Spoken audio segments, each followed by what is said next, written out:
আসসালামু আলাইকুম। Afrins cooking and ব্লগে আরও একটি ভর্তার রেসিপি নিয়ে আপনাদের মাঝে হাজির হয়েছি।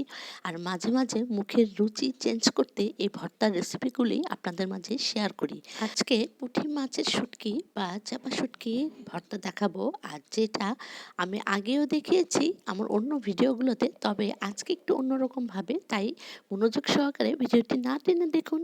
আর এখানে আমি কতগুলো চাপা শুটকি নিয়েছি, প্রায় ১০-১২টির মতো, আর সেগুলোকে ধুয়ে পরিষ্কার করে নিয়েছি। সেই সঙ্গে ১০-১২টির মতো শুকনো মরিচ আমি টেলে নিচ্ছি। আর আজকে কিন্তু কোনো তেল ব্যবহার করব না। চাপা শুটকিগুলোকে আমি কড়াইতে টেলে নিচ্ছি। আমি কিন্তু এতে কোনো তেল ব্যবহার করিনি। তো এমনিতেই আমি একটু হালকা ভেজে নিচ্ছি, কারণ এই শুটকিগুলো যখন বাটা হয় তখন এটার কাঁচা ভাব দূর করার জন্য একটু হালকা টেলে নিতে হয়। তো এখানে আমি ৩টি পেঁয়াজ আর ২টি রসুনকে কুচি করে নিয়েছিলাম, সেগুলোকেও আমি হালকা টেলে নিচ্ছি কড়াইতে। তো ভালো করে টেলে নেওয়ার পরে এখন আমি এগুলোকে নামিয়ে রাখছি।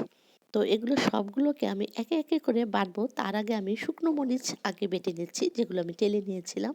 তো শুকনো মরিচগুলো একটু ভালো করে বেটে নিব, যাতে এর গুঁড়ো ভাবটা আধা ভাঙা না থাকে। এটা একদম মিহি করেই বেটে নিব। মরিচগুলোকে আমি মিহি করে বেটে নিচ্ছি। আর এখানে আমি আসলে অতটুকুই মরিচ ব্যবহার করেছি যতটুকু আমি ঝাল খেতে পারবো। আপনারা এখানে কম বেশি ব্যবহার করতে পারেন। তো আমার কাছে আসলে খুব বেশি ঝাল পছন্দ নয়।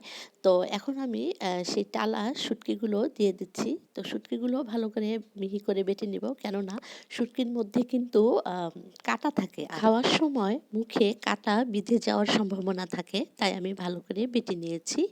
আর শুটকি আর শুকনো মরিচগুলো বাটা হয়ে গেলে এবার আমি রসুন আর পেঁয়াজগুলো সেই তেলে রাখা সেগুলোকে আমি এক এক করে বেটে নিচ্ছি। তো এই রসুন আর পেঁয়াজগুলোকে আমি সেগুলিকে মোটামুটি মিহি, খুব বেশি মিহি একটা করবো না, আধা ভাঙা মিহিভাবে করে নিচ্ছি। তো সবগুলো আমার বাটা হয়ে গেছে। আর পরিমাণ মতো আমি এখানে লবণও দিয়েছিলাম, আসলে সেটা হয়তো স্কিপ হয়ে গিয়েছে।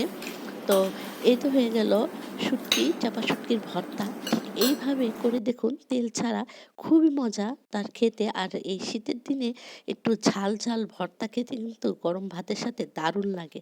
আর আপনারা কে কে ভর্তা পছন্দ করেন কমেন্টে জানাবেন প্লিজ।